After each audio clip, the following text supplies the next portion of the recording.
Bem, gente, bom dia a todos.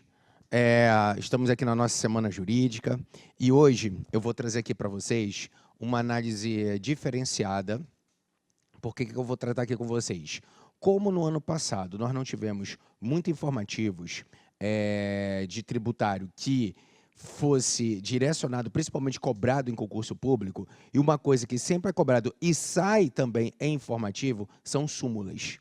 Então, em razão disso, o que eu vou fazer hoje? Eu vou tratar com vocês as últimas súmulas do STJ. Então, eu vou fazer até uma escala. Peguei da mais recente para as mais antigas do STJ em matéria tributária. Inclusive, algumas súmulas, obviamente, são do ano passado, súmulas bem interessantes e que essas, sim, são objetos de serem questionadas em concurso público, que é o objeto de vocês. Então, porque se você pesquisar, tanto o STF quanto o STJ, o que saiu ali são coisas ligadas mais à atividade prática do que questionamentos para concurso público. Então, se eu trouxesse aqui para vocês esses informativos, a gente ficaria aqui meio que perdendo tempo. Agora, súmula não. Súmula sempre é cobrado. Daí, vou começar a tratar com vocês. A primeira súmula é súmula do STJ, súmula 627. Então, vou colocar aqui.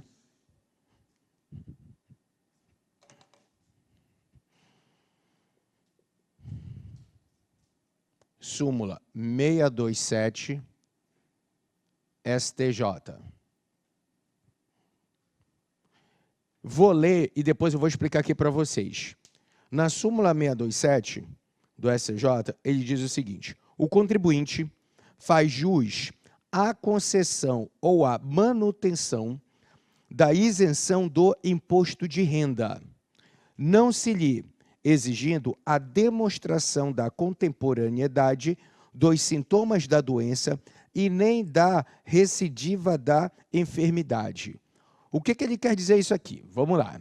A questão é que essa súmula ela está direcionada a uma isenção que nós temos de imposto de renda de pessoa física, na medida em que existe vários tipos de isenção, mas tem uma que está relacionada a doenças e deficiências. Então, uma pessoa que ela é portadora de algumas doenças, as quais estão previstas na lei, e também deficiências, ela tem direito a pedir ali uma isenção do imposto de renda. Onde é que nós vamos visualizar? Primeiro, a isenção ela vai estar prevista no artigo 6º, inciso 14, da Lei 7713 de 88. Nessa lei, artigo 6º, inciso 14, da Lei 7713 de 88, ela traz para a gente, como eu disse, isenção das doenças e deficiências que estão previstas aqui. Pois bem, o que a súmula fala?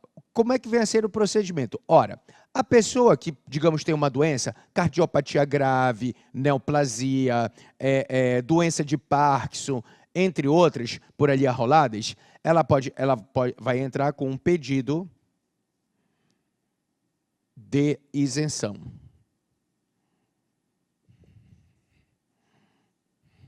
Ela vai entrar com pedido de isenção. A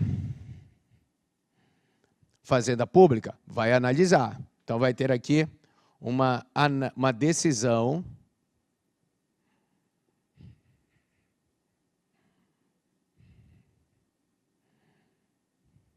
administrativa.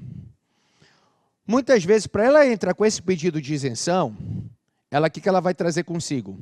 Um laudo médico.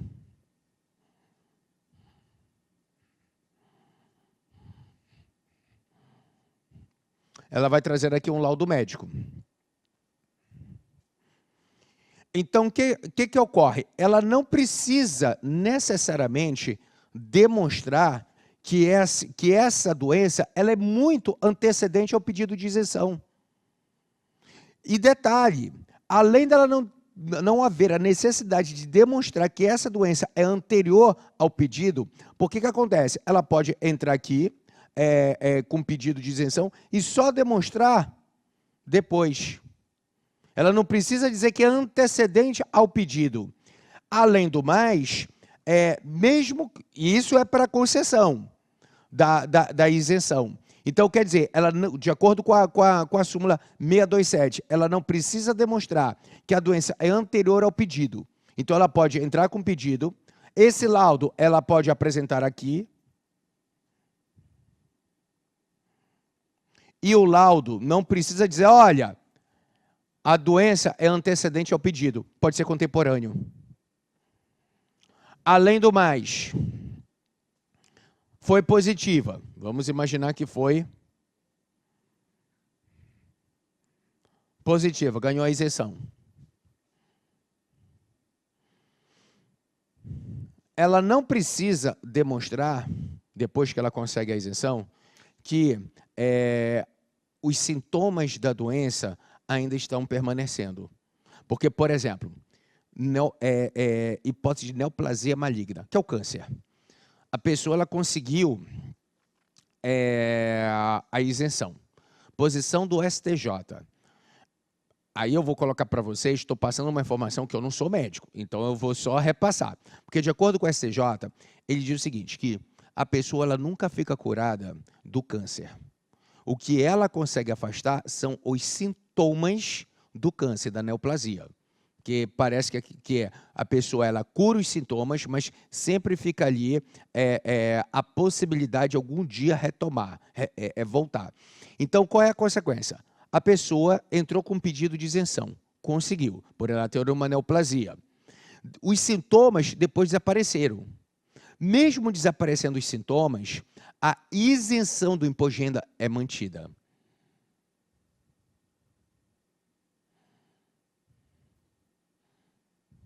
Então, mesmo após os sintomas, o desaparecimento dos sintomas,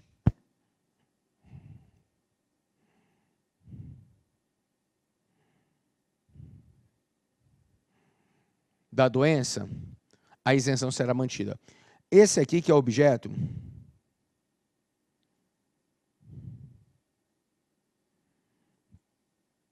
da súmula 627 do STJ. Outro ponto também que é a posição pacífica do STJ, que é bem questionado em provas de concurso, referente a essa isenção, aqui fugindo um pouco da súmula, mas levando em consideração o assunto aqui questionado, é o seguinte, como aqui é uma isenção, lá no CTN, artigo 111, inciso 2 do Código Tributário Nacional. Lá ele diz que as isenções interpretam-se, literalmente. Interpretação literal compreende uma interpretação restritiva. Então, lá, no artigo 111, inciso 2 do Código Tributário Nacional, ele diz que normas que determinam isenção deverão ser interpretadas literalmente. Como eu disse, interpretação literal é uma interpretação restritiva.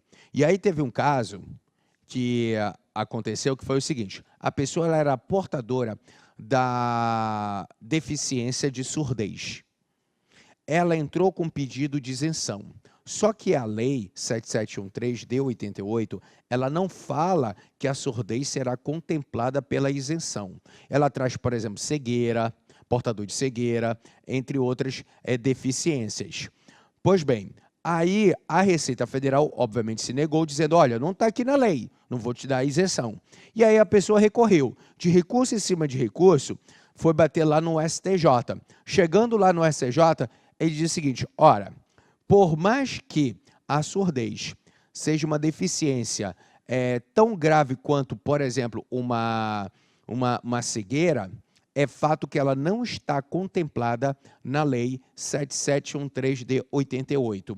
Razão pela qual, como a isenção interpreta-se de forma restritiva, tendo em vista que o artigo 111, inciso 2, fala que é uma interpretação literal, então, nesse caso, não poderá ser concedida a isenção para portadores de surdez.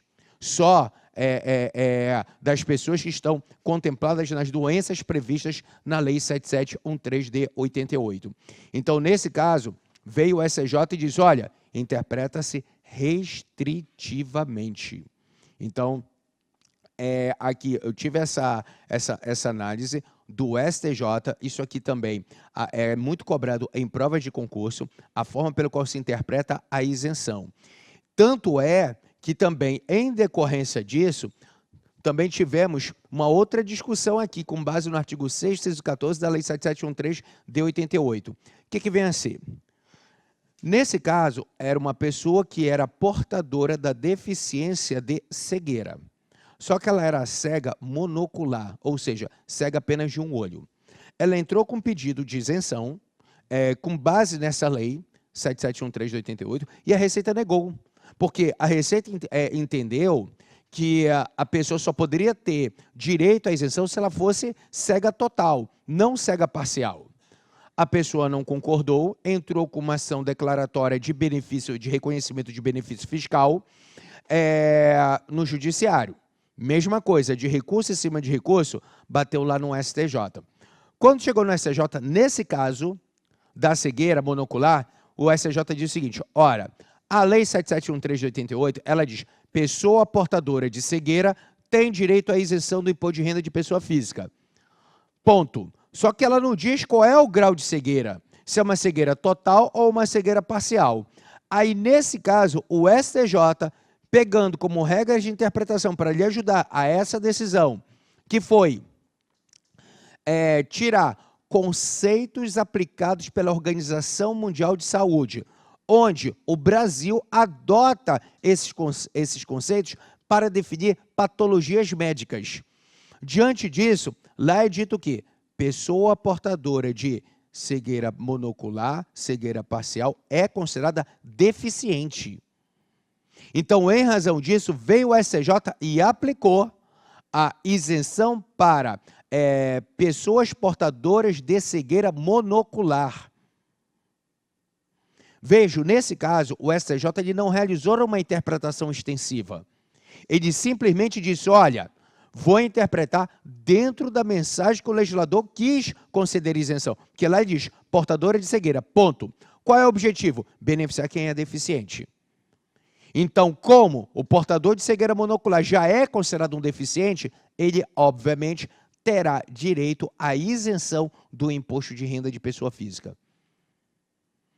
Então, expliquei ali a súmula 627 e aproveitei e já agreguei esses dois assuntos que são bastante cobrados em provas de concurso, que é com relação à interpretação da isenção. E aí sempre cai, às vezes, casos concretos para ser analisado com esses dois exemplos. Ou seja, portador de surdez, sempre vem, já vi várias vezes em provas, e o cego monocular. Tá? Bem, então vamos avançar, indo para a próxima. 111, inciso 2 do CTN, onde lá ele diz que as isenções interpretam-se literalmente. Tá? Outra súmula é a 626.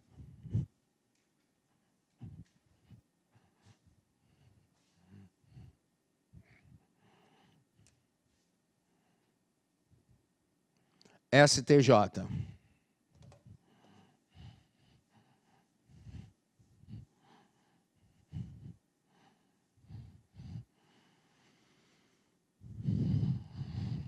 Na súmula 626 do STJ, que ele trata aqui do IPTU, que ele vai dizer o seguinte, ó, a incidência do IPTU sobre imóvel situado em área considerada pela lei local como urbanizável ou de expansão urbana não está condicionada à existência dos melhoramentos elencados no artigo 32, parágrafo 1º do Código Tributário Nacional. O que acontece? Essa súmula 626, ela, na verdade, está tratando do artigo 32, parágrafo 2º do CTN. Quando ele fala em áreas urbanizáveis. O que acontece? O artigo 32, ele traz para a gente a aplicabilidade da teoria da localização. Por quê? Porque, gente, existem dois impostos que recaem sobre imóveis, sobre a propriedade, o domínio útil e a posse com ânimos domini, que vem a ser o IPTU e o ITR. Então, aqui, eu tenho o IPTU e o ITR. O que acontece? Tanto o IPTU quanto o ITR recai sobre imóveis. Só que a questão é, como é que eu vou saber se eu vou aplicar um ou outro imposto? Como regra aqui no Brasil, adota-se o que se chama da teoria da localização. A teoria da localização, ela está com fundamento o artigo 32, parágrafo 1º do Código Tributário Nacional, onde lá é dito que considera-se área urbana aquela que preencha pelo menos 2 requisitos, dos 5 ali elencados.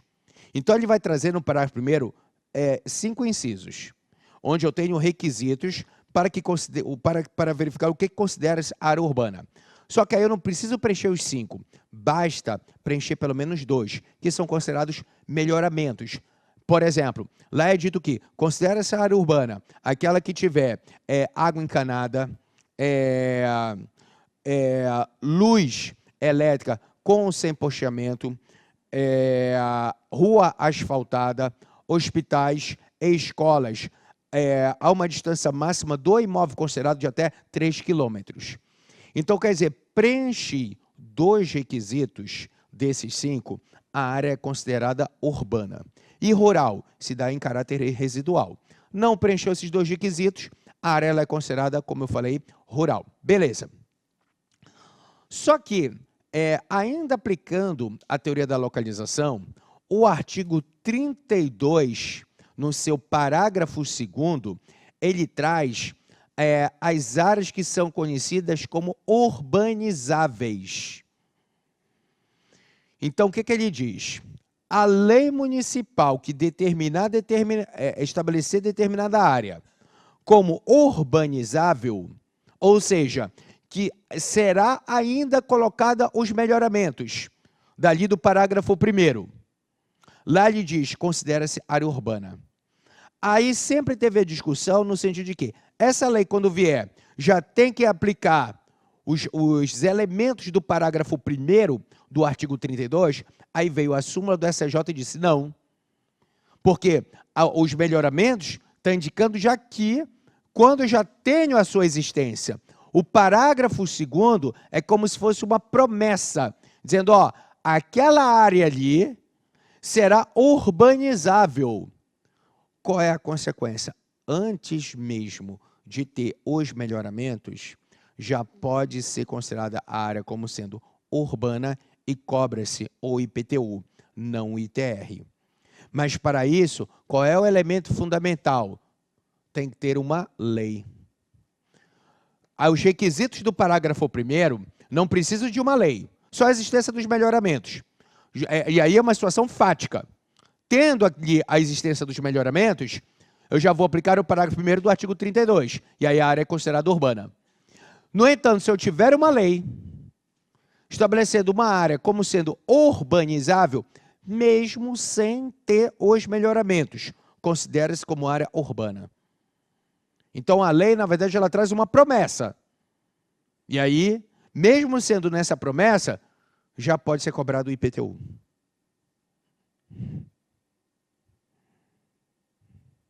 Oi. Não, da finalidade, que é, na verdade, destinação. É exceção. O que acontece? Isso aqui, a teoria da localização, corresponde à regra. Essa é a regra. Nós temos uma exceção, onde se aplica a teoria da destinação. Essa teoria da destinação, ela vai estar prevista no artigo 15 do Decreto-Lei 57 de 66. Então, vejam, a análise da súmula que eu passei aqui com vocês, 626, é só com base na teoria da localização, que ele trata na regra. Mas como você perguntou, nós também temos aqui a teoria da destinação, que é colocado como exceção. Não é a regra. O que vem a ser isso aqui? Bem, a regra, como eu falei, que é a teoria da localização, é saber o imóvel está localizado na área urbana ou na área rural. Urbana é definido por esses critérios do artigo 32. O que não preencher, área rural e, portanto, incide o ITR. É bem objetiva essa análise. No entanto, o artigo 15 do Decreto-Lei 57 de 66, aí diz o seguinte: o imóvel, mesmo que ele esteja localizado na área urbana, mas caso seja utilizado para uma finalidade rural, como agropecuária, agroindustrial, nesse caso, incidirá o ITR e não o IPTU. Inclusive, o próprio artigo 15 do Decreto-Lei 57/66, ele diz que nessas hipóteses não se aplica a regra do artigo 32, parágrafo 1º do Código Tributário Nacional. Então, aqui é quando se fala na teoria da destinação. Tá? Então, o que significa o seguinte, só nessa hipótese, o imóvel está localizado na área urbana, preencheu os requisitos dali do parágrafo 1º. Só que na hipótese dele ser utilizado por uma finalidade rural, aí incide o ITR, não o IPTU. Então vamos imaginar, aqui no centro do Rio de Janeiro, uma pessoa tem um imóvel que utilize com uma finalidade rural. Nessa hipótese, incidir o ITR. Não, o contrário não acontece. Então, vou te dar um exemplo. Um imóvel numa área rural, e ali é colocado alguns melhoramentos, mas não pelo poder público. Exemplo, um condomínio. Um condomínio de casas de campo, de sítio. Às vezes tem luz elétrica, tem água, mas só que tanto a luz quanto a água foram fornecidos pelo próprio condomínio, não pelo poder público. Nesse caso, não é considerado área urbana, incide o ITR.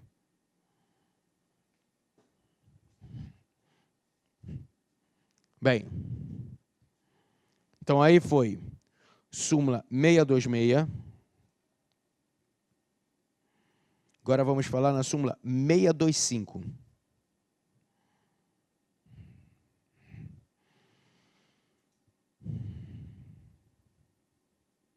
Na súmula 625, ele fala: o pedido administrativo de compensação ou restituição não interrompe o prazo prescricional para ação de repetição do indébito de que trata o artigo 68, nem o da execução de título judicial contra a Fazenda Pública.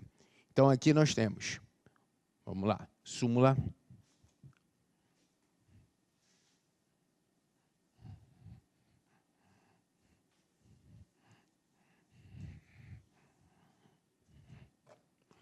625 STJ. E aí ele está falando sobre prazo prescricional para propor uma ação de repetição de indébito.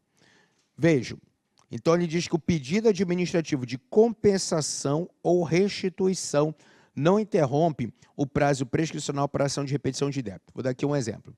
A situação, o que acontece?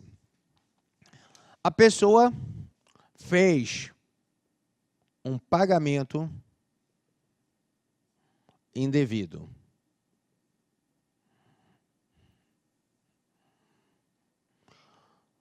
Quando ela faz um pagamento indevido, independentemente se foi por culpa dela ou do fisco, ela tem direito ali à restituição. Então, ela vai ter ali direito à restituição.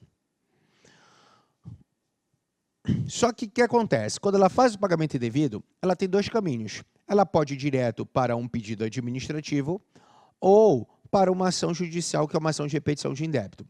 Bem, se ela fizer o pagamento e entrar com pedido administrativo,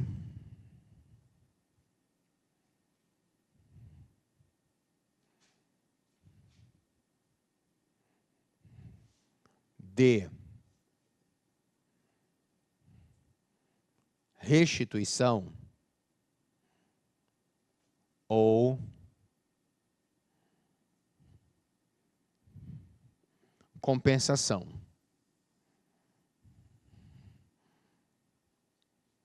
Ela pode entrar aqui, pedido administrativo de restituição ou compensação.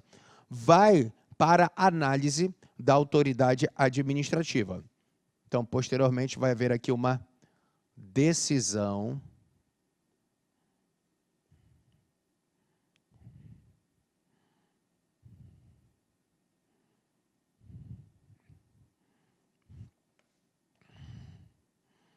administrativa.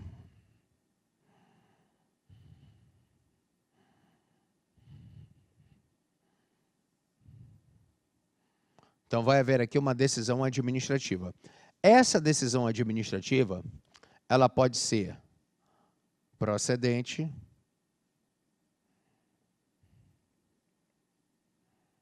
ou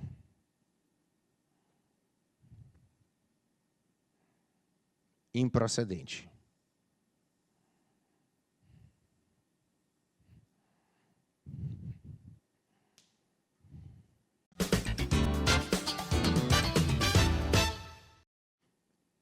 Então, vejam. Então, ela pode ser procedente ou improcedente. Obviamente, se for procedente, morre aqui, não há mais o que se falar, que ele aceitou meu pedido de restituição ou compensação no âmbito administrativo. O que acontece? Mas pode ser improcedente. Se for improcedente, obviamente, o que a Fazenda Pública está dizendo? Ó, não vou te devolver. Aquele crédito, você não tem direito a receber. Beleza. Durante isso aqui, em que eu estiver discutindo, de acordo com a súmula 625, não interrompe o prazo prescricional para se propor ação de repetição do indébito. Então, quer dizer que do pagamento indevido, daqui, levando em consideração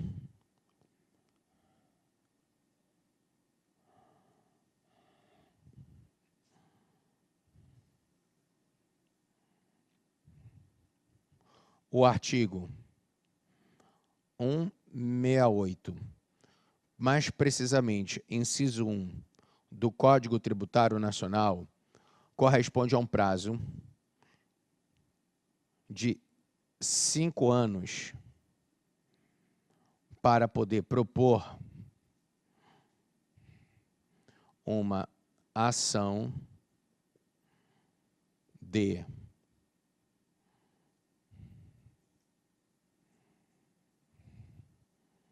repetição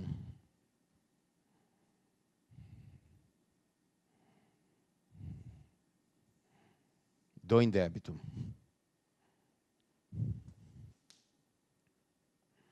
Então, quer dizer, entrei com esse pedido aqui, continua fluindo normalmente. E aí, qual é a consequência? Existe prazo para essa decisão? Não. Esse que é o problema. Não há prazo. Então, a Fazenda Pública ela pode, teoricamente, me enrolar ali. Ficar 2, 3, 4, 5 anos. Depois de 5 anos, o que ela vai fazer? Obviamente, ela vai julgar improcedente. Julgando improcedente, já era o meu pedido para ação de repetição de indébito. E é isso que fala a súmula 625 do STJ.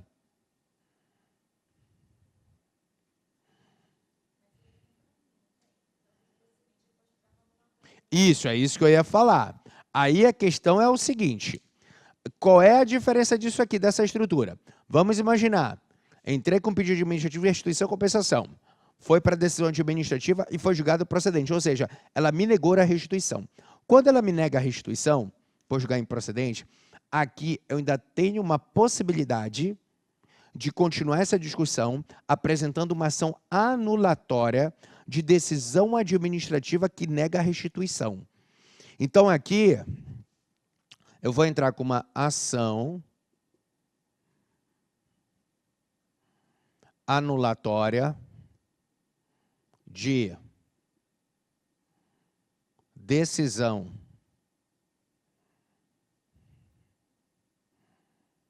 administrativa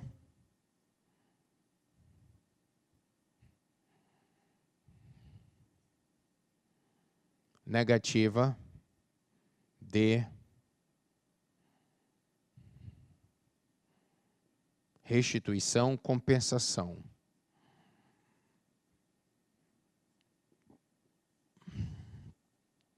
Essa ação anulatória, eu tenho como fundamento o artigo 169 do Código Tributário Nacional. E é importante destacar que, no tocante a essa ação anulatória, eu tenho um prazo prescricional bem diferenciado, que corresponde a um prazo de 2 anos.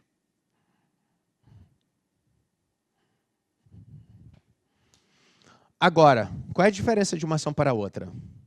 Dessa ação anulatória de decisão administrativa negativa de restituição / compensação ou da ação de repetição de indébito? Que tem uma diferença, são ações diversas. Inclusive, o pedido é completamente diverso. Porque veja o seguinte, na ação de repetição de débito, qual é meu pedido? Que aquele ente me restitua. Eu quero receber. E aqui é importante observar, então, que se for julgado procedente essa ação de repetição de débito, será uma decisão judicial que irá condenar a Fazenda Pública a restituir o valor.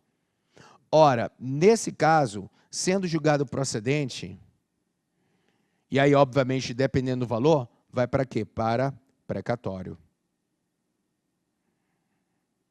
Na forma do artigo 100 da Constituição. Então, na ação de repetição de indébito, vai haver uma decisão que vai condenar a Fazenda Pública a restituir. Diferentemente dessa ação anulatória aqui. Porque nessa ação anulatória, veja, eu não estou pedindo para ser restituído. Por que acontece? Toda vez quando for julgado, quando houver uma decisão administrativa, sendo procedente ou improcedente, é fato que a Fazenda Pública ela precisa o quê? Motivar. Dizer, olha, não vou restituir por tais e tais motivos. Aí vamos imaginar que eu não concorde com esses motivos. Eu entendo que os motivos elencados pela administração não correspondem com a realidade. Aí, nessa hipótese, eu posso sim promover uma ação anulatória com o objetivo de quê? Anular os motivos pelos quais determinaram a negativa de restituição. E aí, qual é a consequência? Caso eu consiga anular, será devolvido novamente a análise para a administração. E ela não pode me negar a restituição pelo motivo que foi anulado. Se ela encontrar outro motivo, que não foi objeto dessa ação, pode até negar a restituição. Mas, por aquele que foi anulado pelo judiciário, não. E aí, obviamente, não encontrando nenhum outro motivo, ela vai ter que restituir e será uma restituição administrativa. Como consequência, não passe por precatório. Na prática, é uma ação pouquíssimo utilizada.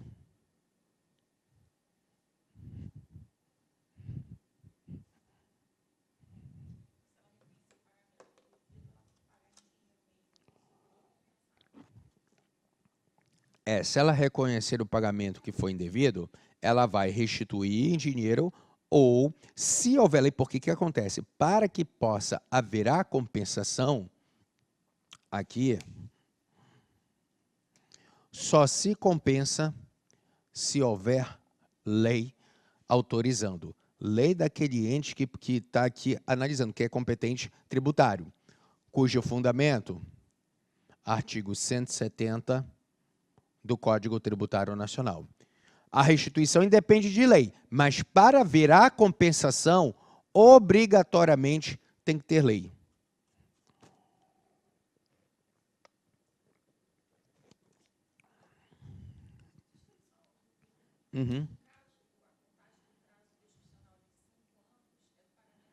Perfeito. Não, olha só. O prazo prescricional para a ação de repetição de débito se dá sempre do pagamento. E hoje, independe da modalidade de lançamento. O que você falou, seria da homologação. O STJ ele tinha essa tese, mas que caiu há muito tempo. Porque acontece, o STJ era quando ele aplicava uma das teses dos 5+5, que era 5 anos para a Fazenda Pública homologar e depois mais 5 anos para a pessoa repetir o indébito. Só que essa tese caiu quando foi editada o artigo 3º da Lei Complementar 118 de 2005. Porque o artigo 3º da Lei Complementar 118 de 2005, que é uma norma de interpretação autêntica, veio dizendo que como deve se interpretar o artigo 68, inciso 1. E lá ele disse, tributos lançados por homologação, o prazo prescricional para a ação de repetição de débito não se dá mais com a homologação, mas com o pagamento indevido. Então, hoje, seja lançamento de ofício, declaração ou homologação, o prazo para se propor ação de repetição de débito se dá com pagamento indevido.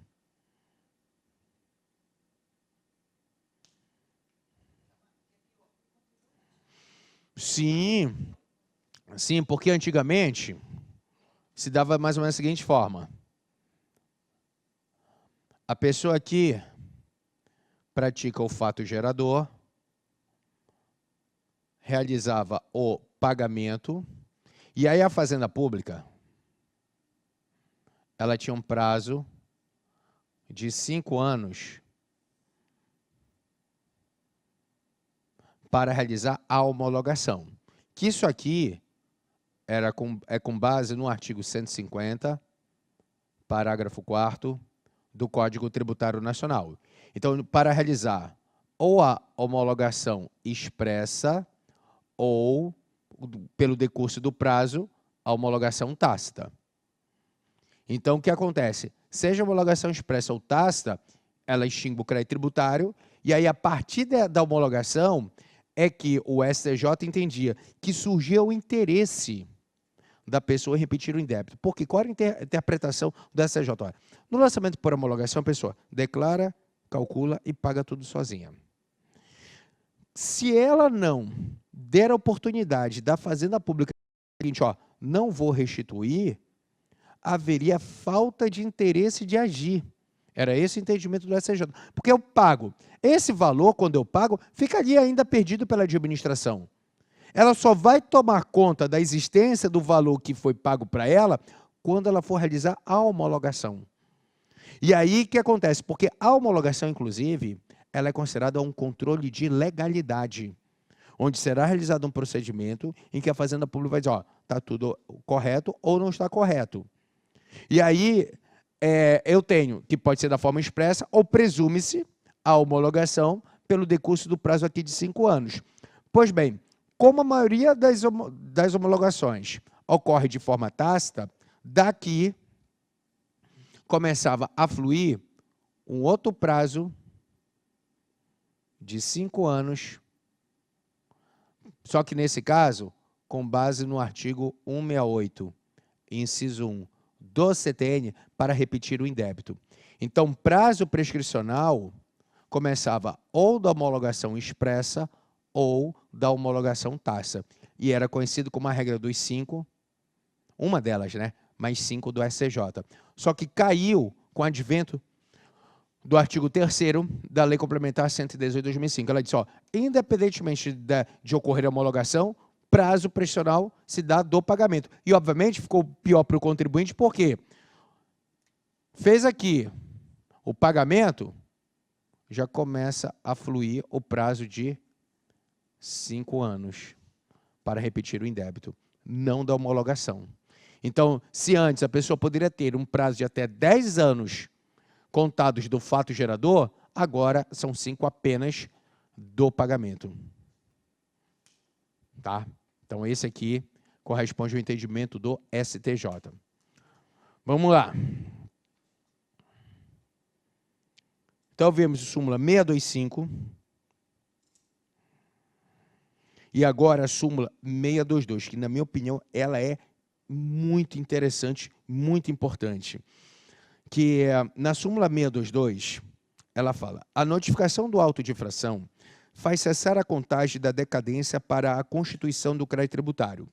Exaurida a instância administrativa com decurso do prazo para impugnação ou com a notificação de seu julgamento definitivo e esgotado o prazo concedido pela administração para o pagamento voluntário, inicia-se o prazo prescricional para a cobrança judicial.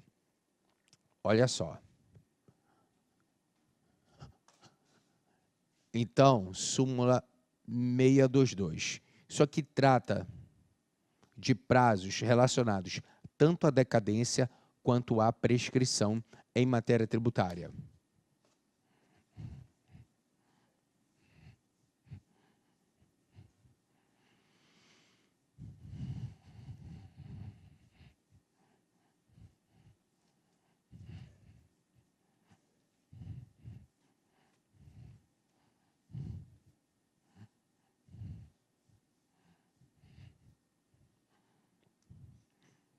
Vejam, então aqui eu tenho o seguinte: a pessoa, ela pratica o fato gerador, que como consequência vai dar origem à obrigação tributária. Posteriormente, vem a administração e realiza o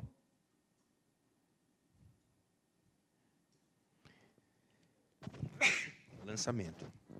Obrigado. E como consequência, constitui o crédito tributário. Então, a primeira coisa que eu vou mostrar aqui para vocês corresponde à questão do prazo decadencial. Tudo leva em consideração o seguinte: o lançamento, ele é um procedimento administrativo que tem como objetivo calcular o montante devido do tributo. Porque no momento pelo qual a pessoa pratica o fato gerador, a dívida que ela tem perante o fisco, ela é o quê? Ilíquida. E por ser ilíquida, vem a ser inexigível. Então, a dívida ela vem a ser ilíquida e inexigível. No entanto, a Fazenda Pública ela precisa calcular o montante devido do tributo. E quando ela for calcular, ela vai calcular fazendo o procedimento que é o lançamento. Só que vejam, para ela fazer isso, tem um prazo. Esse prazo corresponde a um prazo de 5 anos. Então, para que a Fazenda Pública realize o lançamento, corresponde a um prazo de 5 anos. Que vem a ser exatamente o prazo decadencial. Pela leitura exclusiva do Código Tributário Nacional, eu posso chegar a fazer uma interpretação apenas literal, eu posso chegar à conclusão de que o prazo decadencial é um prazo para lançar. Então, essa aqui seria a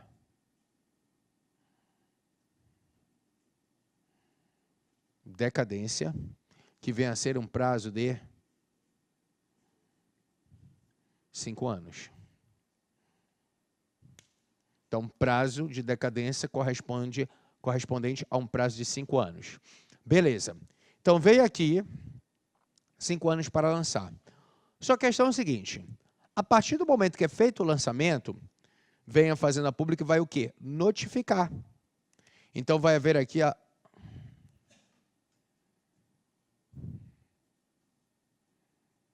notificação para a pessoa pagar ou impugnar. Só que o grande problema é o seguinte: vem um Código Tributário e coloca 5 anos para lançar. Lançou, calculou. Qual é o prazo que a Fazenda Pública tem para notificar depois de lançar? O CTN é omisso, ele não fala nada. Então, lá no Código Tributário, ele não estabelece esse prazo. E aí, por ele não trazer prazo, poderia ocorrer a seguinte situação absurda: vem a administração, calcula, no processo administrativo, deixa ele guardado. 6 anos depois, 10 anos depois, ela resolve notificar. Aí ela notifica, não há decadência, porque a decadência é para lançar conforme o Código Tributário Nacional.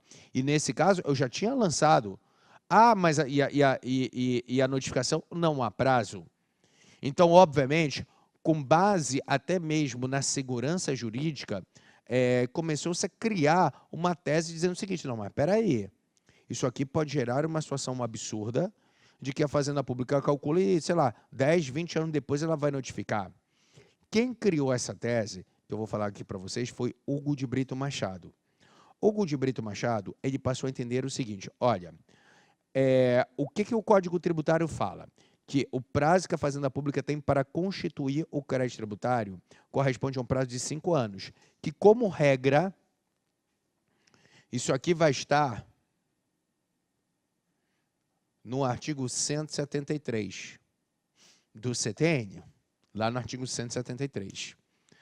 Só que o Hugo de Brito passou a entender que a notificação é o ato pelo qual se aperfeiçoa o lançamento e a ele lhe pertence.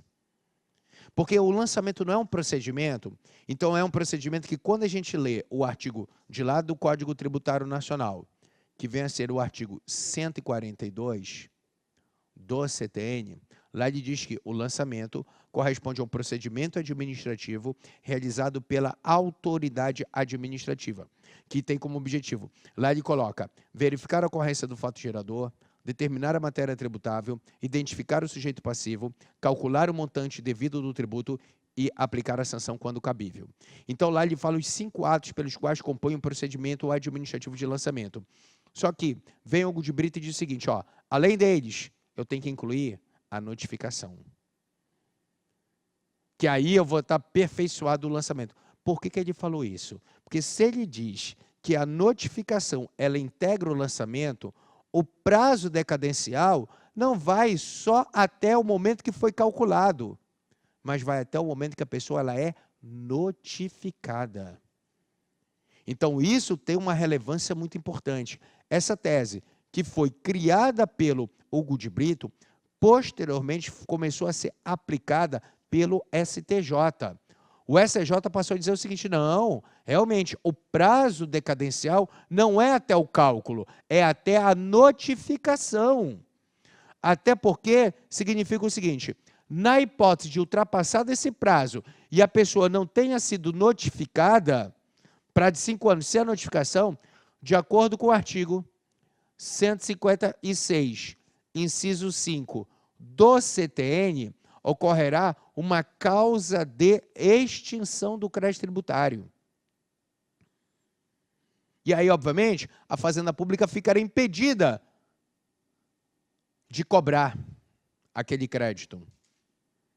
E isso nós podemos visualizar pela leitura inicial. Olha quando ele fala, a notificação, porque essa súmula ela é grande e ela é como se fosse 2 partes. Uma trata, na mesma súmula, de decadência e outra parte sobre prescrição.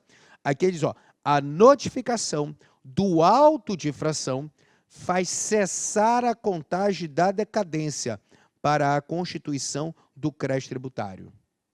Então, veja o que ele diz, é a notificação do auto. O auto de infração, na verdade, é onde foi realizado o lançamento. Pois bem, aí, notifiquei dentro do prazo de 5 anos. Qual é a consequência? Constituir o crédito tributário. E aí, lá no STJ, na súmula 622, ele vai dizer quando é que começa a fluir agora o prazo prescricional. Sim.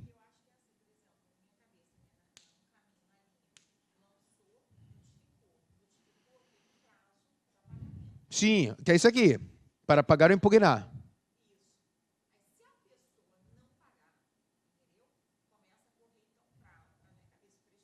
Sim. Sim. Mas é por aí. Não está errado, não. Isso não é dúvida. Tá certinho. Só que é um pouquinho mais do que isso. Porque, olha só, para a gente poder raciocinar, fez o lançamento, constituiu o crédito. Como eu já até falei no módulo passado, uma vez constituído o crédito, ele passa por 2 fases. Porque ele é inicialmente provisório, para depois se tornar definitivo. O que vem a ser uma e o que vem a ser a outra forma? O crédito ele é provisório, enquanto ele possa ser objeto de discussão no âmbito administrativo. Enquanto ele puder ser objeto de discussão no âmbito administrativo, ele é provisório. A partir do momento pelo qual não possa mais discutir administrativamente, aí ele se torna um crédito definitivo. Esses conceitos são extremamente importantes, porque isso aqui vai refletir diretamente no prazo prescricional. Então, vejam, o crédito ele é provisório e depois se torna definitivo. Ele é provisório enquanto possa ser objeto de discussão no âmbito administrativo. A partir do momento que a pessoa não possa mais discutir administrativamente, aí se torna um crédito definitivo. Pois bem, qual é a consequência? Eu posso visualizar a condição definitiva do crédito em dois momentos. Você falou um. O que acontece? Fui notificado para pagar ou impugnar. Vamos imaginar, hipoteticamente, que a Fazenda Pública tenha me dado 30 dias para pagar ou impugnar. Ora, ela me deu 30 dias para pagar ou impugnar, durante esse período, o crédito se mantém como sendo provisório, porque ainda há prazo para discutir administrativamente. Agora, a partir do momento em que, ultrapassado esse prazo de 30 dias, onde a pessoa não pagou ou não impugnou, o crédito que era provisório, a partir do dia seguinte, se torna definitivo. Então, a partir do dia seguinte, ele se torna um crédito definitivo.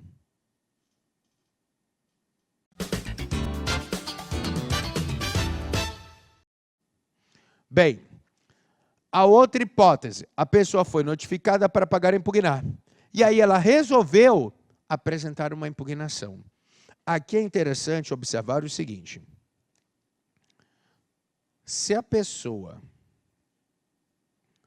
apresenta uma impugnação, de acordo com o artigo 151, inciso 3 do CTN, essa impugnação, ela suspende a exigibilidade do crédito tributário.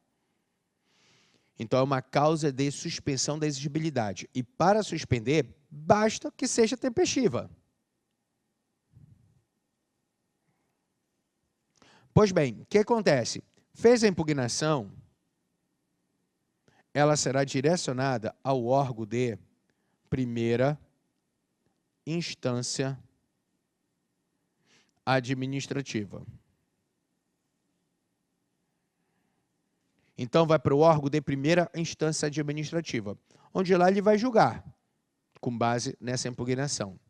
Quando ele julga aqui, ele pode julgar como sendo procedente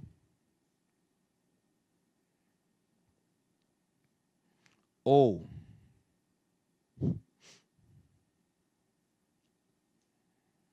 improcedente. Sendo que o órgão de primeira instância administrativa ele pode ser tanto colegiado como singular. No âmbito federal, ele é colegiado, até porque ela é a DRJ, Delegacia Regional de Julgamento, que é da Receita Federal. Pois bem, aí, digamos que foi julgado na primeira instância como improcedente. Sendo improcedente, a pessoa ela tem a possibilidade de continuar essa discussão dentro do prazo previsto na legislação de cada ente, ofertando o que se chama de recurso voluntário. Ofertando um recurso voluntário. Esse recurso voluntário será direcionado ao órgão de segunda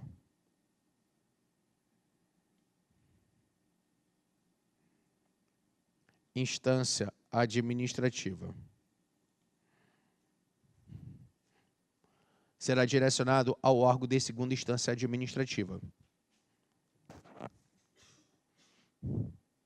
que no âmbito federal é conhecido como CARF, Conselho Administrativo de Recursos Fiscais, e no âmbito estadual e municipal é conhecido como Conselho de Contribuinte, o nome desse órgão de segunda instância. Bem, chegou aqui, ele pode entender como procedente ou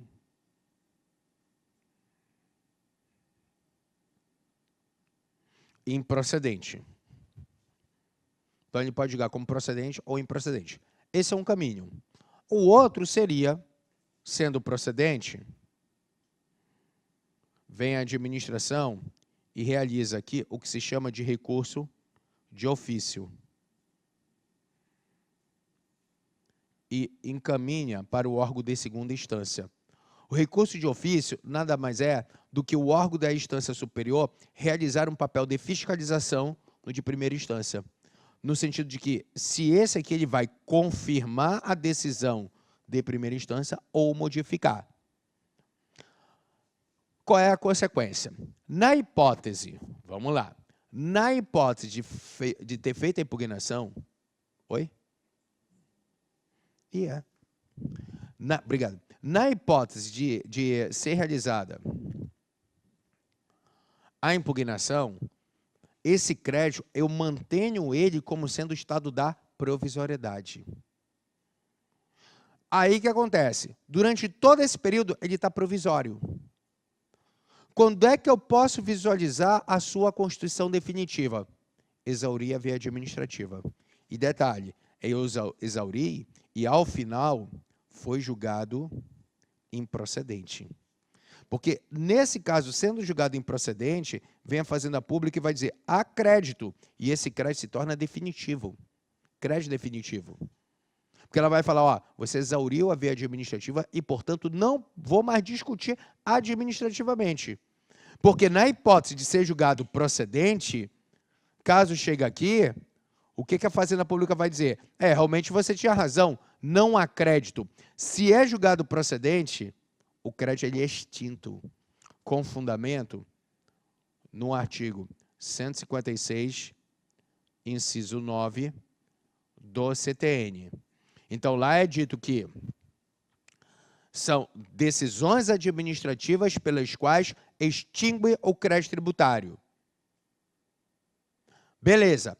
Agora, sendo julgado improcedente, constitui de forma definitiva. E ao constituir de forma definitiva, começa, a partir desse momento, da constituição definitiva do crédito, a fluir o prazo de prescrição.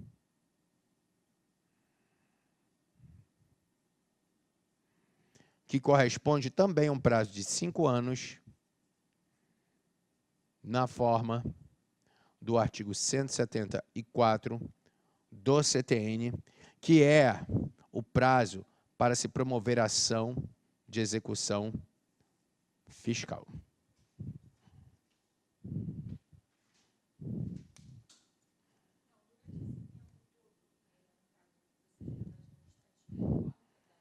Não, é isso que a súmula está dizendo, que posso ficar 20 anos aqui, não há prescrição, porque a prescrição ela só começa a fluir a partir da constituição definitiva do crédito. Enquanto tiver pendente de discussão, o crédito está provisório. Tanto é que quando você vai no artigo 174 do Código Tributário Nacional, lá é bem claro dizer, ó, o prazo que a Fazenda Pública tem para promover uma ação de cobrança, que é a ação de execução fiscal, corresponde ao prazo de 5 anos, e lá ele diz, contados da constituição definitiva do crédito tributário. Só que aí, vejo, a súmula ela ainda é mais completa porque ela analisa sobre toda essa estrutura que eu acabei de colocar aqui para vocês. Porque é o seguinte, quando é que começa a fluir o prazo pressional? Tem aqui algumas hipóteses. Primeira, perdi prazo, não paguei, não impugnei, constituição definitiva. Outra situação, apresentei impugnação, beleza. Decisão administrativa. Foi julgado improcedente. Só que aqui, para que eu possa oferecer um recurso voluntário, eu tenho um prazo. Esse prazo vai depender da legislação de cada ente. No âmbito federal, esse prazo venha a ser de 30 dias também. Então, aqui, vamos imaginar o seguinte, eu tenho 30 dias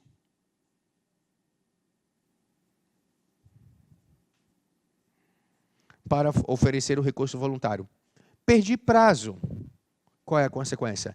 Daqui em diante, então, começa a fluir o prazo prescricional. Porque agora eu não posso mais discutir administrativamente.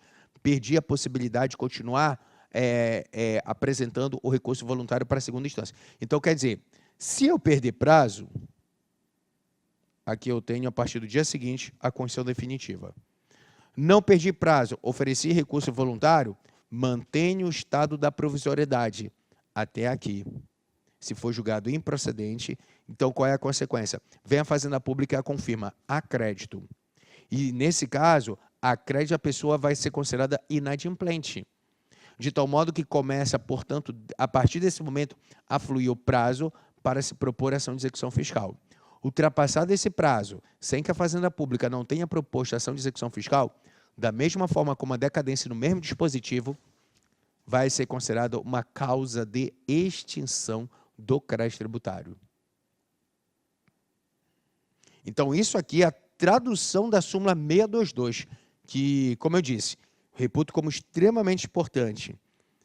Tanto é, vou ler agora só a parte da prescrição. Olha o que ele fala.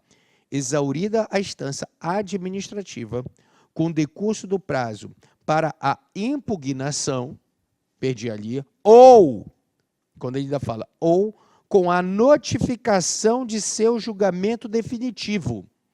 Notificação daqui definitivo, e aí depois ele fala, esgotado o prazo concedido pela administração para o pagamento voluntário, inicia-se o prazo prescricional para a cobrança judicial.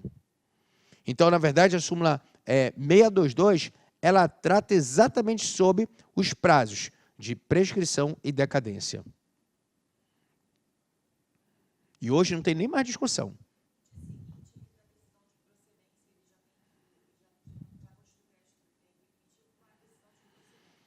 Sim.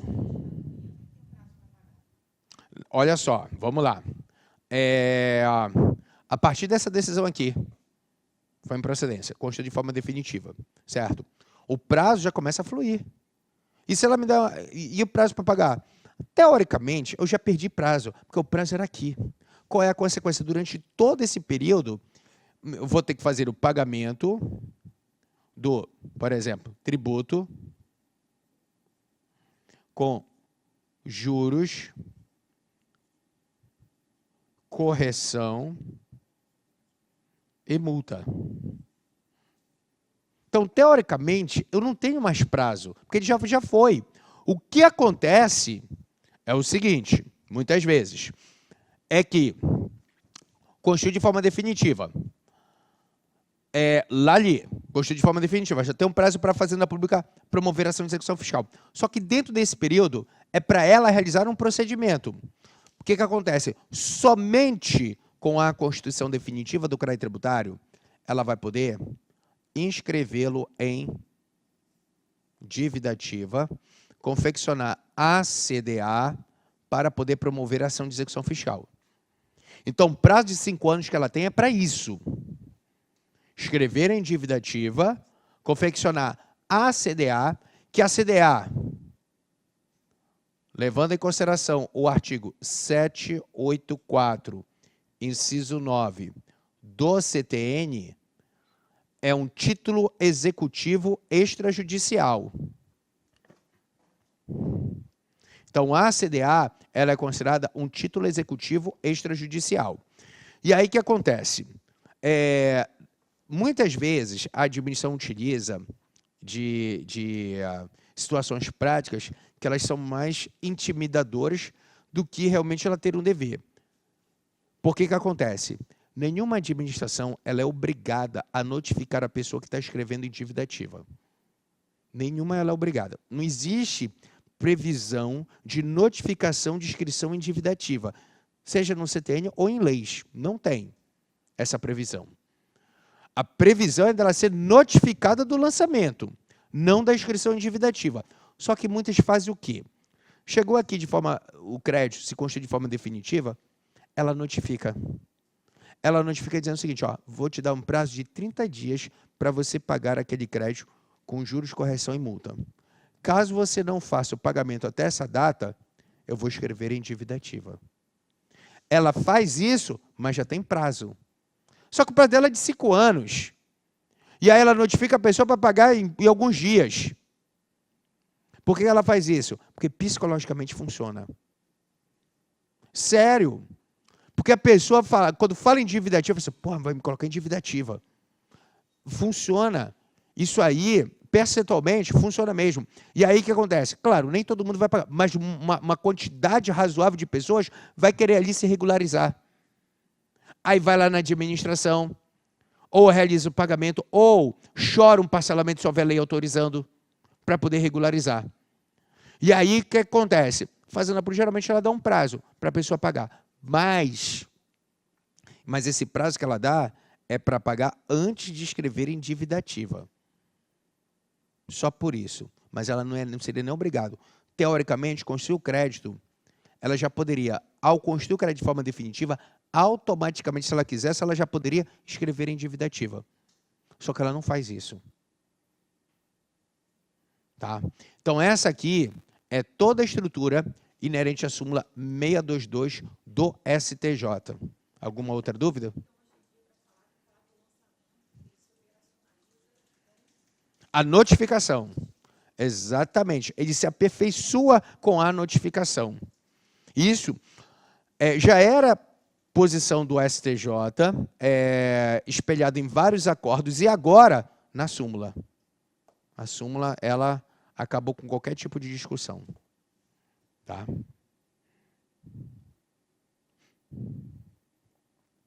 Então, aqui eu tenho a súmula 622. Vamos passar para a próxima. Agora eu tenho a súmula 614. Essa aqui também é interessante. Que na súmula 614, ele fala, o locatário não possui legitimidade ativa para discutir a relação jurídica tributária de IPTU e taxas referentes ao imóvel alugado, nem para repetir o indébito desses tributos. Vamos lá. Então, súmula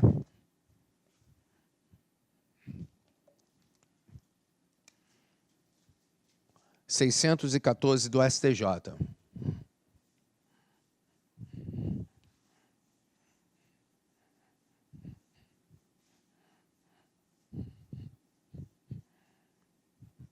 Também é uma súmula relativamente recente, que ela veio no ano passado.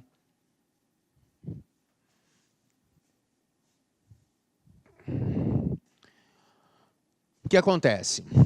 Lá ela fala da figura do locatário, que ele não tem legitimidade para discutir nada referente ao IPTU ou taxas sobre o imóvel objeto do contrato. Tudo isso leva em consideração por quê?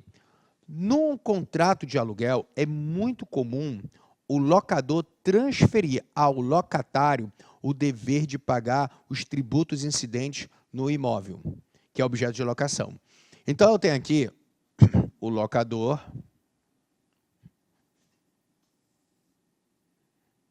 e o locatário.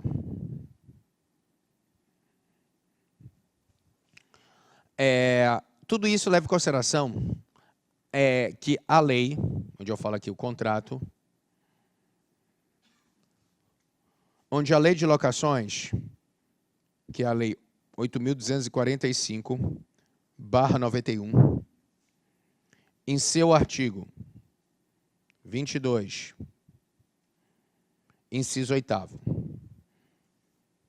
que é a lei de locações,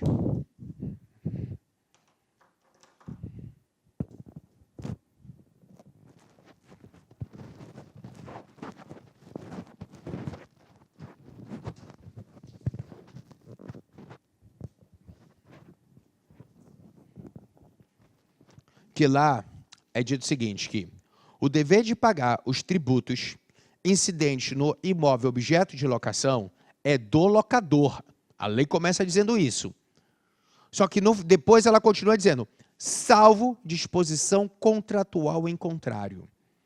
E hoje, na prática, quando se fala no contrato de locação, ele virou quase que um verdadeiro contrato de adesão. Dificilmente o locatário tem poder de barganha para alterar as cláusulas contratuais. Quando ele chega ali praticamente para assinar, um formulário, colocar ali dados dele e da forma de garantia do contrato de aluguel. Então, com isso, quase que na totalidade, no contrato, passa o dever de pagar o IPTU para o locatário. Esse vai lá e assina. Qual é a consequência? Quando ele assina, ele está assumindo uma obrigação civil perante o locador. De tal modo que o contrato, ele existe, é válido e eficaz entre as partes. Aqui não há nenhum vício da autonomia da vontade. Então, ele produz eficácia entre as partes. No entanto, não gera eficácia perante o fisco. Por quê? A relação do fisco é com o contribuinte, que no caso aqui é o locador, e advém da lei. Então eu tenho que a relação do fisco, o contribuinte, que é o locador, advém da lei. Sendo assim, significa que a Fazenda Pública ela é cega para disposições contratuais. Ela não enxerga o que está no contrato, só vai enxergar o que está na lei. E a lei é bem clara ao dizer que, por exemplo, contribuinte é o proprietário, pegando aqui o locador. Como é uma obrigação legal, é por esse motivo que vem o próprio Código Tributário Nacional, em seu artigo 123, e diz que convenções realizadas entre as partes não geram efeitos perante a Fazenda Pública. Então, nesse caso, o que eu vou encontrar aqui? O que a gente chama de ineficácia relativa. Relativa perante o fisco. Então, quer dizer que aqui eu tenho duas relações, do fisco com o locador e do locador com o locatário. Então, quer dizer que o contrato, como eu falei, ele existe, é válido e eficaz. Tanto é prova que o locatário, quando paga o IPTU, que assumiu essa obrigação com o locador, ele paga em nome do locador. Para todos os fins, o fisco que ele está recebendo é do locador e não do locatário. Tanto é prova que, se por acaso o locatário não cumprir com a obrigação que ele assumiu perante o locador, ou seja, não pagou o IPTU, o fisco vai cobrar de quem? É do locador, não do locatário. Mas aí... Oi? Sim, inclusive ele fala com relação às taxas, porque na súmula, aqui 614, ele fala, ó, o locatário não possui legitimidade ativa para discutir a relação jurídica tributária de IPTU, e ele fala, e de taxas referente ao imóvel alugado. E aí, quando se fala em taxa com relação ao imóvel alugado, poderia ser a taxa de coleta de lixo, que ela é vinculada ao imóvel, aqui no Rio de Janeiro, taxa de combate ao incêndio, e alguma outra que seja vinculada também ao imóvel. Tá? Aí, o que acontece? Vem aqui, então, ele diz que o locador não tem legitimidade ativa para discutir nada, nem IPTU, nem taxas. Referente aos tributos referente ao imóvel. Só que aí a pergunta é, e se fosse, não está na súmula, mas eu já vou aproveitar e aprofundar, e se fosse o locador colocasse aqui, já que não aparece na súmula, contribuição de melhoria? Por exemplo, vem aqui o locador e diz o seguinte, olha, eventuais contribuições de melhoria cobradas sobre o imóvel será repassado para o locatário. Poderia ou não? Na contribuição de melhoria.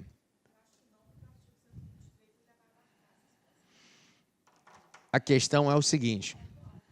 Tá, beleza. Aí, natureza contratual. O fisco é cobrar do locador. Ele poderia, então, o locador, pagando a contribuição de melhoria, demandar em face ao locatário ali essa cobrança no plano civil? Aí é que tá. Não. A contribuição de melhoria não está na súmula porque ela tem uma regrinha especial. O que acontece?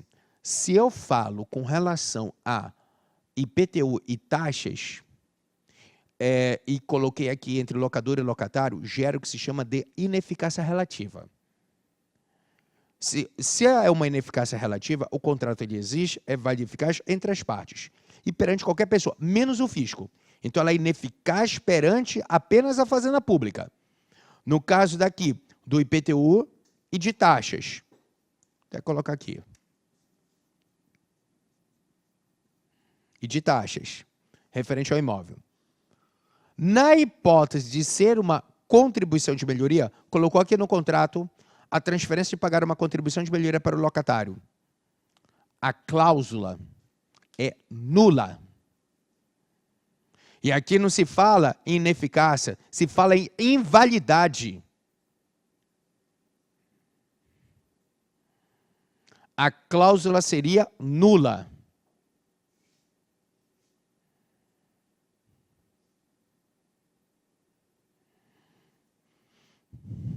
O que acontece? E como é que eu sei? Pela leitura do artigo 8º, parágrafo 3º, do Decreto-Lei 195 de 67. Esse Decreto-Lei 195 de 67, ele trata sobre normas gerais em matéria de contribuição de melhoria.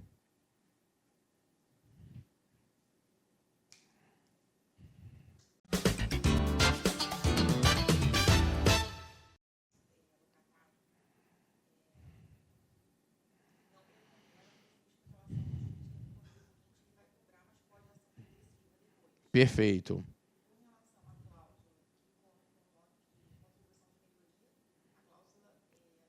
Não faz efeito nem entre as partes. Entendeu? Porque, olha só, aí você pergunta, mas por que isso? Por que essa diferença? Vou mostrar para vocês aqui. O que acontece? Na própria lei de locações, a 8245/91, nós temos ali direitos e deveres, locador e locatário.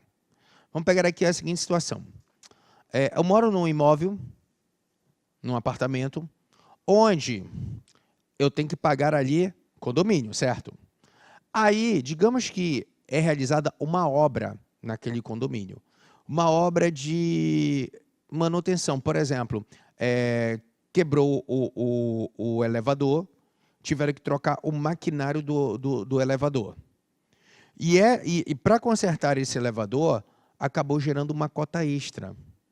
Quem é que paga essa cota extra? Locador ou locatário?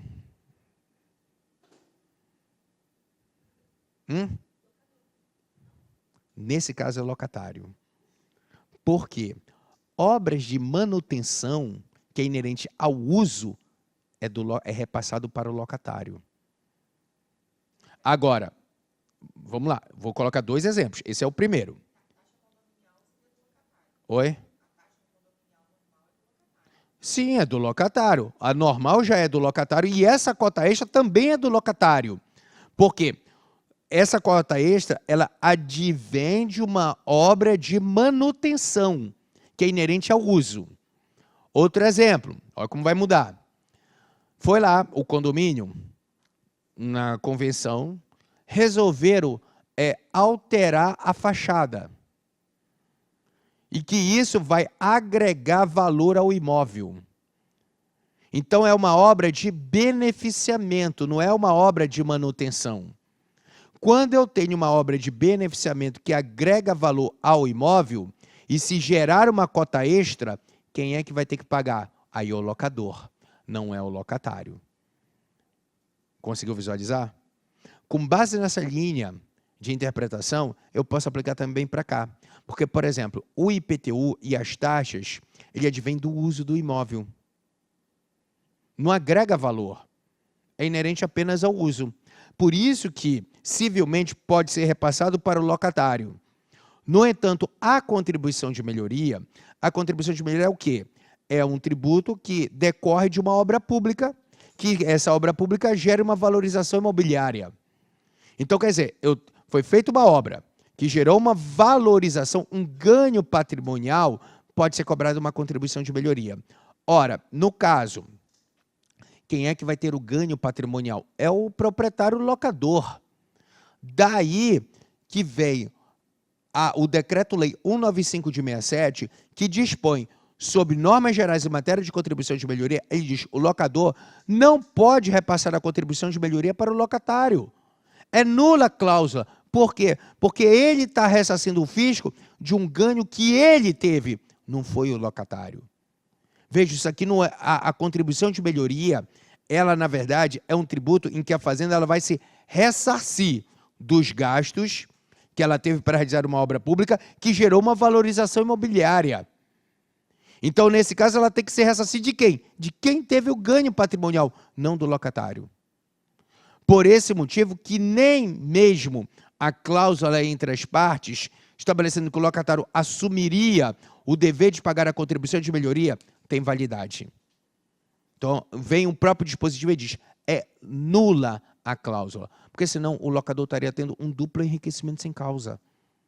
Porque além de ter o benefício de ter tido uma obra, valorizou, não é nem ele que vai pagar, já é um terceiro. Então ele está tendo ganho de todos os lados. Aí vem o legislador e diz: ah, não, isso aí não pode. Aqui não cabe.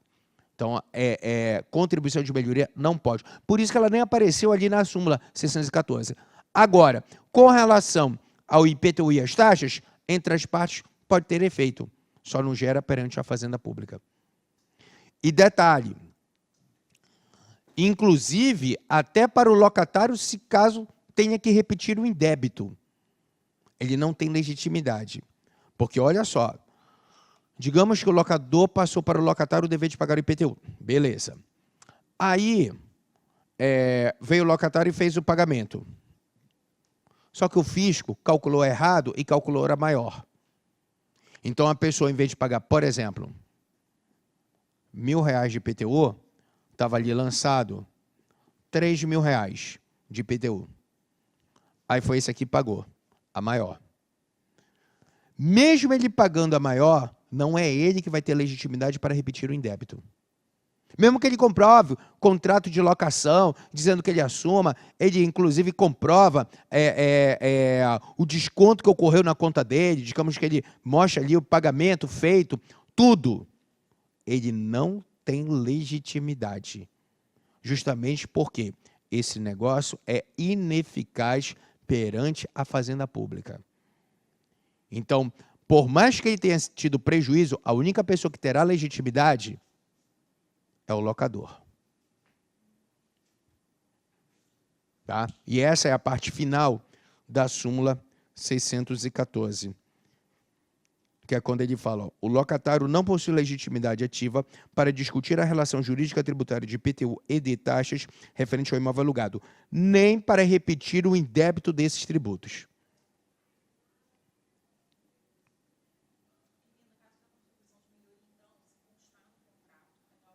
Nula.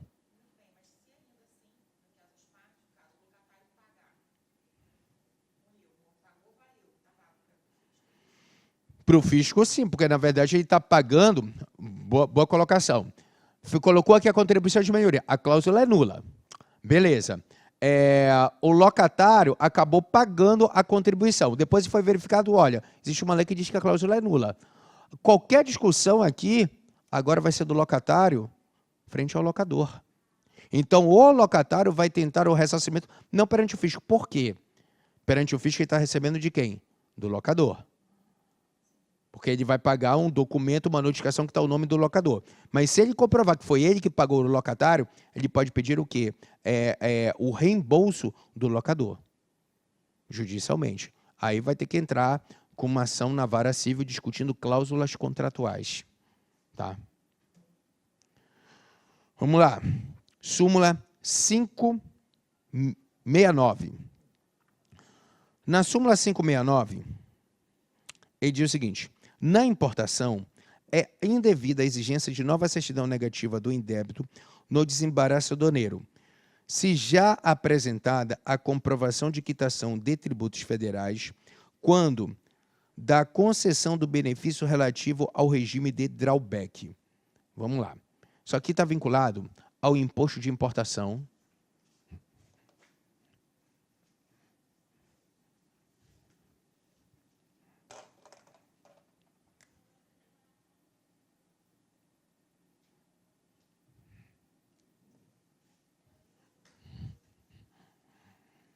Súmula 569. O que acontece? Imposto de importação, e aqui corresponde à importação pelo importador habitual.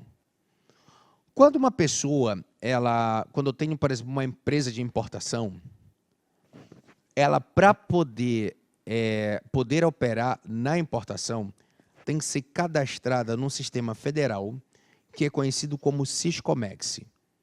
Siscomex é um sistema federal onde todo importador habitual opera por lá. Ele é, obviamente, administrado pela União. Então, a partir do momento que a pessoa preenche ali os requisitos, ela vai ter ali login e senha para poder operar nesse Siscomex. Como é que vem a ser? É o seguinte.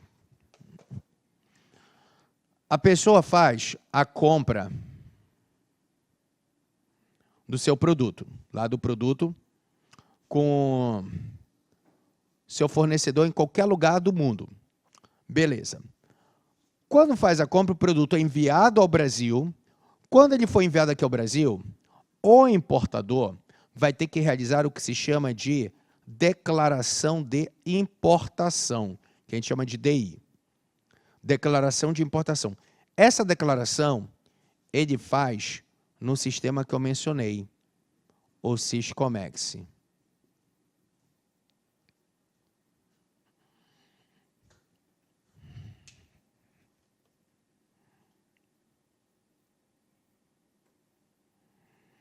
Bem, ele faz lá no Siscomex.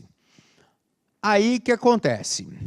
Esse sistema, o que é essa declaração de importação? A pessoa vai declarar de quem ele comprou, qual foi o produto, o valor que ele comprou, para onde vai aqui no Brasil. Então, todas as informações pertinentes à aquisição do produto. Após fazer essa declaração no sistema, o sistema ele gera o que se chama de despacho aduaneiro. Então, o sistema ele gera o que se chama de despacho aduaneiro. Esse despacho aduaneiro, ele tem o regime comum ou especial.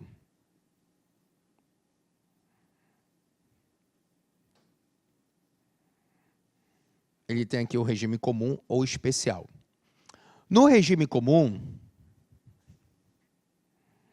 há o pagamento de todos os tributos inerentes à importação. E aí a pessoa paga numa única tacada. Imposto de importação, ICMS na importação, IPI na importação, PIS/COFINS na importação.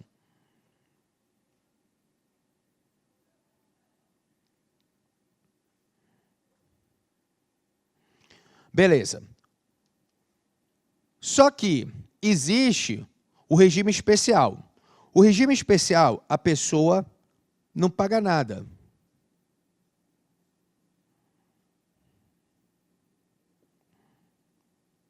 Não há o pagamento. O regime especial, existe várias formas de se importar pelo regime especial. Pode ser o que se chama de admissão temporária, é uma importação pelo regime especial, onde um produto ele vem aqui no Brasil só para ser demonstrado para alguma feira, por exemplo, internacional, depois retorna para o exterior. Nesse caso, não se paga nada, nem para entrar, nem para sair. E o outro, que é o que interessa aqui, que é considerado regime especial, é pela figura do drawback. O drawback... Oi? Vou colocar aqui.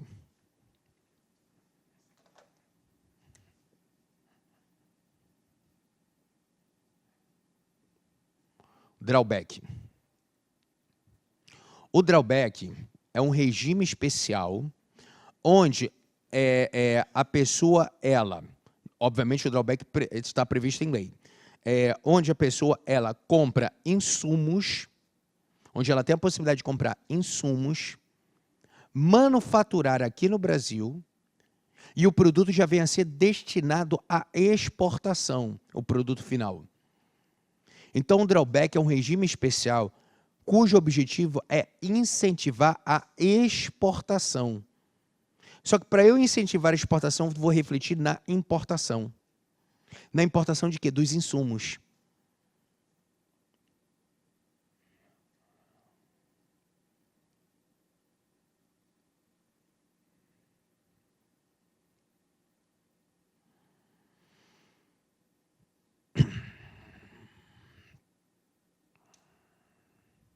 Então, por exemplo, digamos que fábrica das sandálias havaianas, ela importe borracha para manufaturar, fazer as sandálias aqui no Brasil, só que essas sandálias já são destinadas à exportação. Então, nesse caso, com o objetivo de não encarecer a exportação, existe esse regime de que não será tributado os insumos na importação, onde o produto final é destinado à exportação. Só que aí o que acontece? Então, nesse caso, a pessoa faz a compra, a fábrica das sandálias havaianas fez a compra da borracha, faz a DI, quando chegar aqui no Brasil, ela vai fazer a declaração de importação no Siscomex, informando que está importando pelo regime de drawback, que ela está importando o insumo de um produto final que já é destinado à exportação, e aí vai sair esse despacho aduaneiro, dizendo como especial, porque ele está importando no regime de drawback. Só que aqui, para ela não pagar nenhum tributo inerente à importação, ela tem que demonstrar que tem quitação dos tributos federais. Ou seja, aquela empresa ela não pode estar devendo nenhum tributo federal. Então, aqui, ela vai demonstrar a CND, certidão negativa de débito.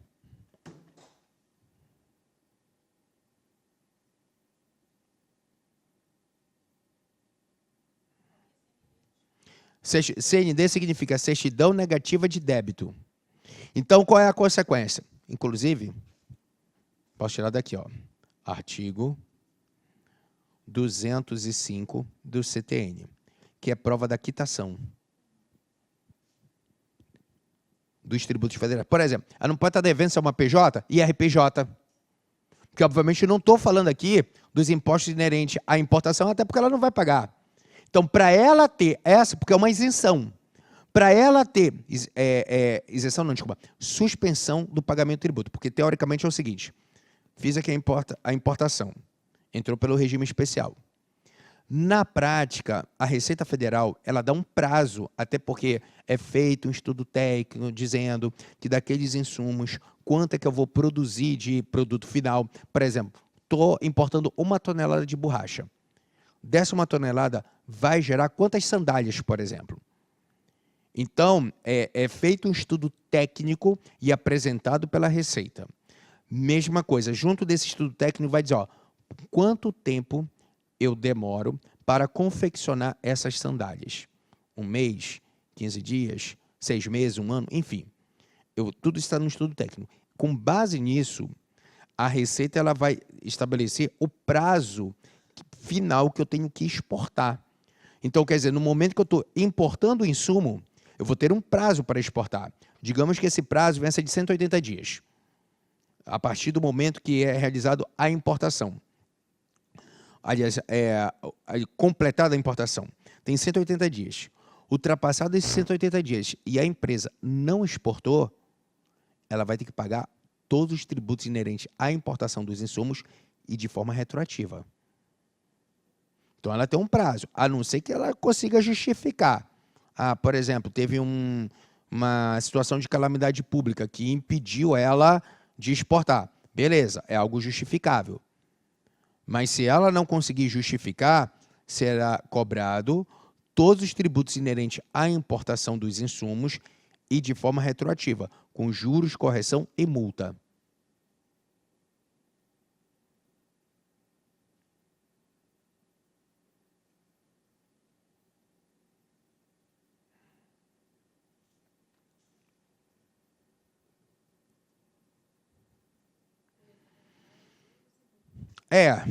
Então, por exemplo, na maioria aqui, como são tributos federais, vão ser atualizados para a taxa Selic.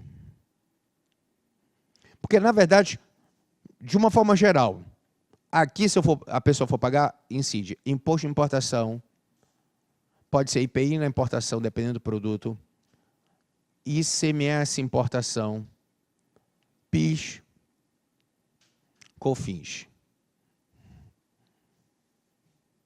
Tirando o ICMS, e aí vai depender, por quê? Tem estado que utiliza como índice de correção a taxa Selic, tem estado que não utiliza a taxa Selic como índice de correção. Então tem que verificar na legislação daquele estado qual é o índice de correção. Agora, tirando isso, imposto de importação, IPI, PIS, COFINS, tudo taxa Selic, porque por serem tributos federais. O quê? É a Receita Federal de acordo com o estudo técnico apresentado pela empresa que está solicitando o drawback. Então, por exemplo, por que ela vai estipular esse prazo de exportar? Porque depende muito do produto. Tem produto, por exemplo, que a pessoa consegue confeccionar em um mês. Às vezes, outros, 1 ano. Outros, 4 meses. Enfim, tem que ser demonstrado um estudo técnico para a Receita. Em cima desse estudo técnico, ela vai dar um prazo para a pessoa reexportar. E aí, o que acontece? A súmula 569, ela fala que, para a pessoa ter o benefício do drawback,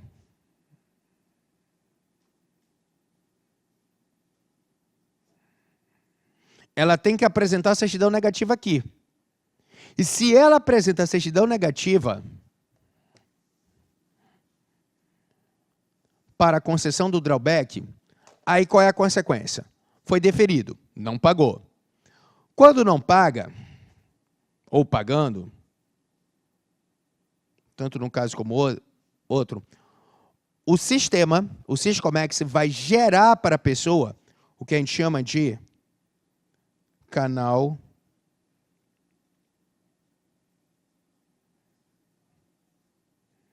de conferência. Então, vai gerar para a pessoa o que a gente chama de canal de conferência. Canal de conferência corresponde ao nível de fiscalização que a pessoa irá sofrer. Então, ali ele vai dizer, olha, se a pessoa vai ter uma fiscalização leve ou pesada. E canal de conferência, isso aí, essa súmula, até essa parte, como eu digo, ela se aplica muito mais para quem for fazer concurso na área federal, tá? Que aí realmente cai questão relacionada à importação e exportação. Fora isso, não vejo, por exemplo, ser questionado essa súmula no concurso em nível estadual ou municipal. Então, esquece. Agora, se for federal, isso aqui pode ser questionado. Aí, veja o seguinte. Canal de conferência, eu tenho 4 canais de conferência, que são simbolizados por cores, que tem a verde, o amarelo, o vermelho e o cinza. Então, tem essas 4 formas, verde, amarelo, vermelho e cinza. O verde significa retirada automática do produto. Porque como é que eu posso, onde é que eu vou visualizar isso aqui? Chegou aqui. Vai ser indicado para mim o canal de conferência. Aí eu vou pegar toda a documentação, sendo importador, e vou me dirigir ao recinto alfandegado. Recinto alfandegado são locais onde são armazenados os produtos vinculados à importação e exportação. Os recintos alfandegados, via de regra, ficam localizados em portos, aeroportos, áreas de fronteira, ou que também se chama Porto Seco. Então, o que acontece? São verdadeiros galpões da Receita Federal. Então, a pessoa vai lá no recinto alfandegado, o importador, para realizar o que se chama de desembaraço aduaneiro. Desembaraço aduaneiro é o ato de retirada do produto do recinto alfandegado, ou seja, é a conclusão do procedimento de importação.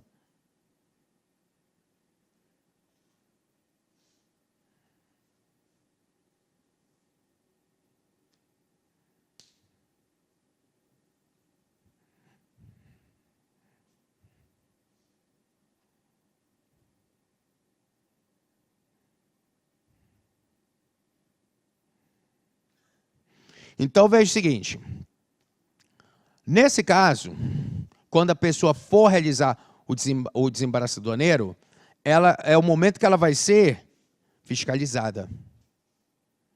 É o momento que ela vai verificar aqui. Como é que ela vai ser fiscalizada? Porque, como eu falei, são 4 formas. O verde, o amarelo, o vermelho e o cinza. O verde vai lá e já retira o produto. Já está liberado. Então, quando ela cai no canal verde, a pessoa já sabe que está liberado para retirada. Mas ela pode cair no canal amarelo. No canal amarelo, vai haver conferência de documentos. Então, será analisada ali a documentação e verificar se está tudo de acordo. Geralmente, quando cai aqui no amarelo, é porque há necessidade de autorização de órgãos anuentes. Por exemplo, digamos que aqui no Brasil eu tenho uma fábrica que confecciona medicamentos. E aí ela importa um princípio ativo daquele medicamento que será confeccionado aqui, mas ele já é destinado à exportação. Então, quando você tem ali a importação de princípios ativos, eu preciso de autorização da Anvisa. Então, nesse caso, vai ter que ter uma análise documental. Se eu caio no vermelho, a análise ela é documental e do produto. Por exemplo, estou importando 1 tonelada de borracha para fazer havaiana. Só que lá vai ser aberto o container e vai ser verificado se realmente é 1 tonelada, se é realmente borracha. Então, esse aqui é o vermelho. Obviamente que é um procedimento mais demorado do que só uma análise documental. E, por fim, se a pessoa cai no cinza, vai ser uma análise documental do produto, mas com indícios de fraude. Então, de acordo com o que a pessoa declarou aqui, pode a Receita, dentro do sistema, entender que pode ser uma fraude. Exemplo, a pessoa está comprando um produto, colocou aqui um valor, mas a Receita acha que o valor está muito abaixo do que corresponde ao valor de mercado. E aí vai ser feita uma fiscalização muito mais pesada. Pois bem, a questão é o seguinte. Cheguei aqui, apresentei a minha CND. Saiu o despacho aduaneiro. Quando eu for fazer a retirada do produto, a Fazenda não pode me exigir aqui uma outra CND. Se eu já apresentei nesse momento, ela não pode me exigir no desembaraço. E é isso que fala a súmula 569.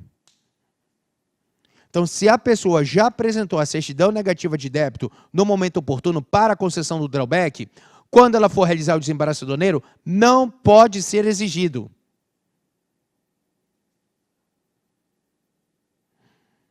Que é exatamente o que fala aqui.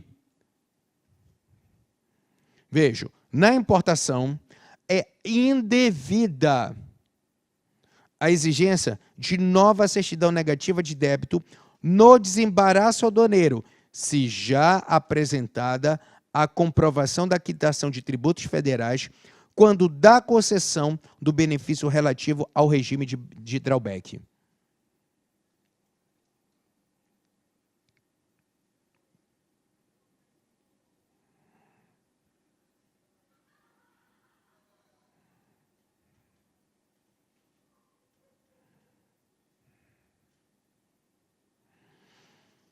Então, essa aqui foi a súmula 569 do STJ.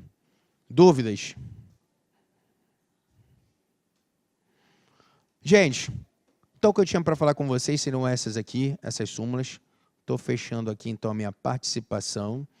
E mais para frente a gente vai começar a nosso módulo de direito tributário e referente à parte constitucional. Então, aí, no semestre passado vimos a parte obrigacional, dessa vai ser a parte constitucional, que eu acho que é até mais tranquilo do que a obrigacional.